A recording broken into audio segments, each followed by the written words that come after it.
Բարև ձեզ հարգելի լրագրողներ, առաջիկա 1 ժամվա ընթացքում պատրաստ եմ պատասխանել ձեր հարցերին, խնդրեմ։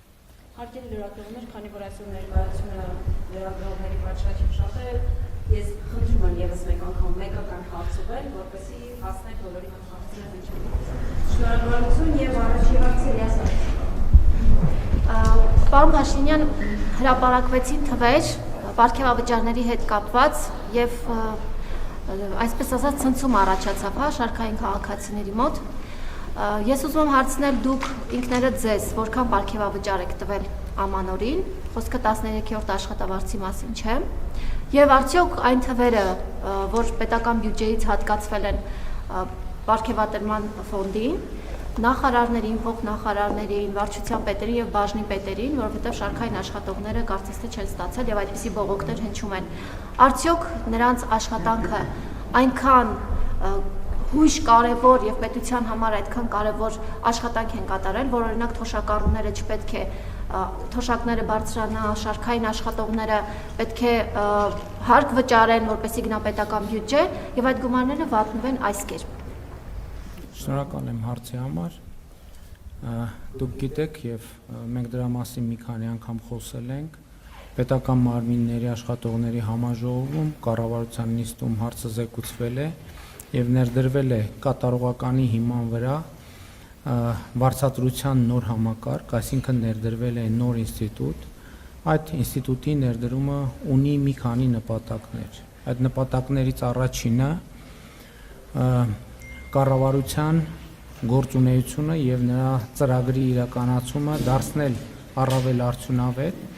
եւ սա նաեւ 2018 թվականից մեր որդեգրած 0 կոռուպցիա եւ 0 հանդուրժողականություն կոռուպցիայի նկատմամբ քաղաքականության գործնական շարունակությունն է, որովհետեւ մենք որդեգրել ենք ամբասիր եւ որևէ ազդեցությունից զերծ պաշտոնյայի տեսլականը եւ այդ տեսլականը իրականացնելու եւ կառավարության արդյունավետությունը բարձրացնելու համար մենք համարում ենք այդ որոշումը անհրաժեշտ, սա հիմնավորումներից մեկն է, հաջորդ հիմնավորումը այն է, որ մենք պետք է պետական համակարգում աշխատանքի մրցունակությունը շարունակաբար բարձրացնենք, որովհետեւ մենք տեսնում ենք, որ պետական համակարգից որակյալ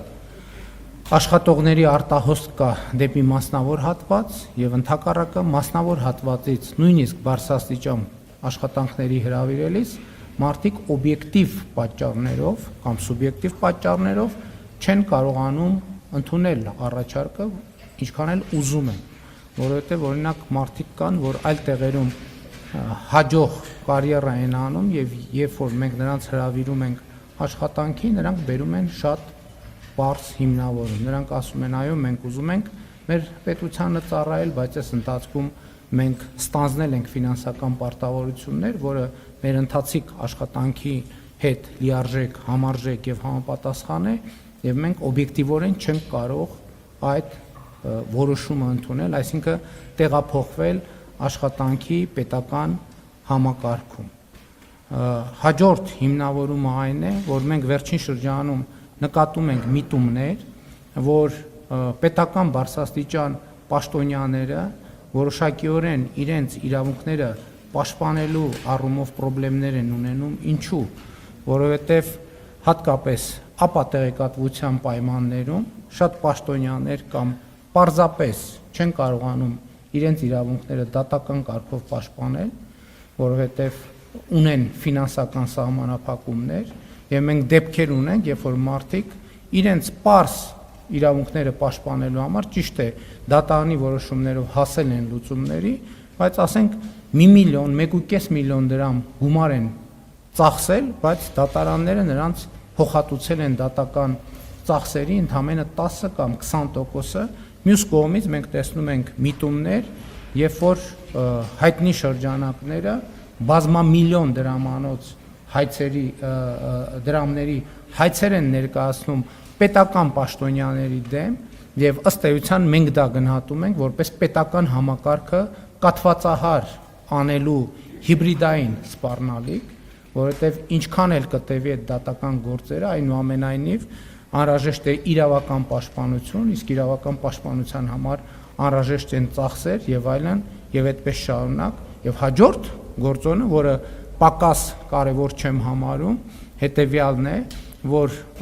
ես առիթ ունեցել եմ ասելու, Հայաստանի ներդրումային միջավայրը էականորեն փոխվում է։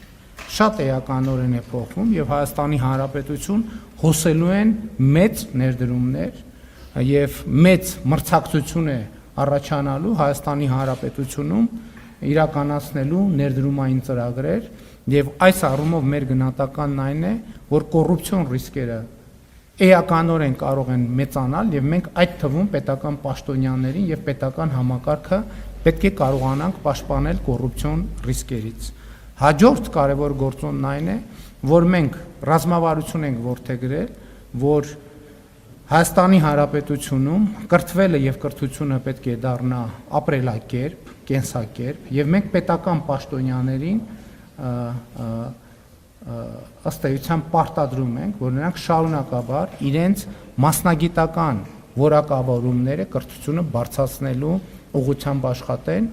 իսկ դա նաեւ որոշակի լրացուցիչ ֆինանսական ծախսեր են, կար գաղափար, որ մենք պարզապես այդ միջոցները պետական բյուջեով նախատեսենք, բայց մենք հիմա այս համակարգում ներդրել ենք եւ վարձատրության մի որոշակի մասը, բավական էական մասը պետք է ծախսվի մասնագիտական հմտությունները զարգացնելու ուղղությամբ եւ սա նույնպես շատ կարեւոր արձանագրում է եւ ուզում եմ ասել ամենակարևոր արձանագրումն այն է, որ այս ամենի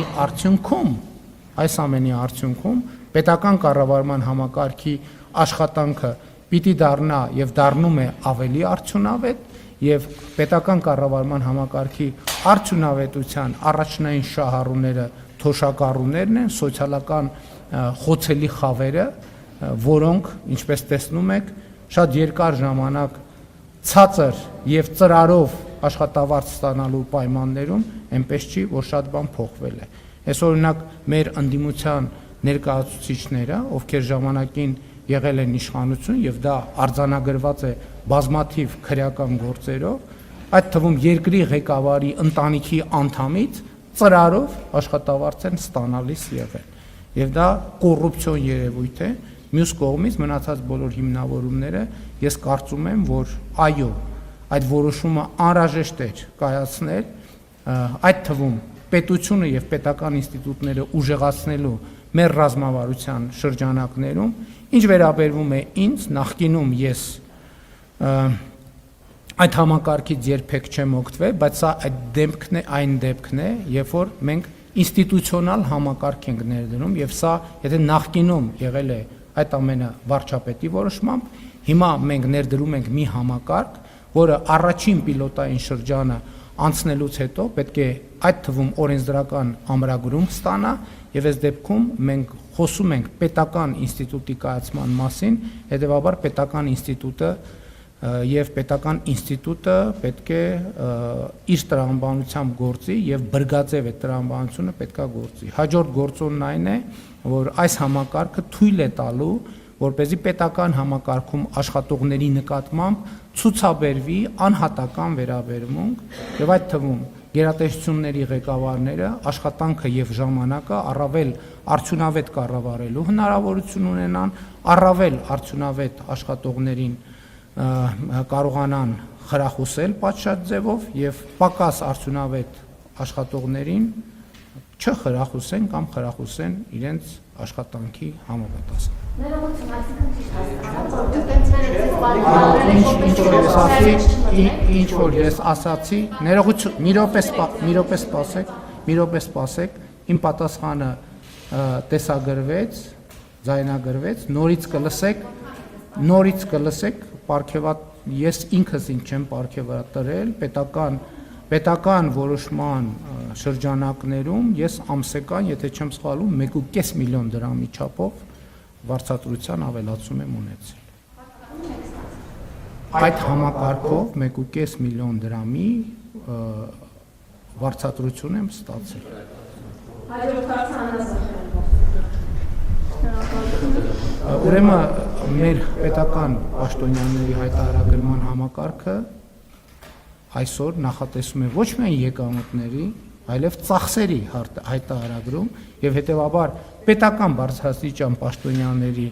ոչ միայն եկամուտները, այլև ծախսերը հայտարարագրվում են եւ ոչ միայն 2026 թվականին նախորդող, եթե չեմ սխալվում, մենք այդ կարգավորումը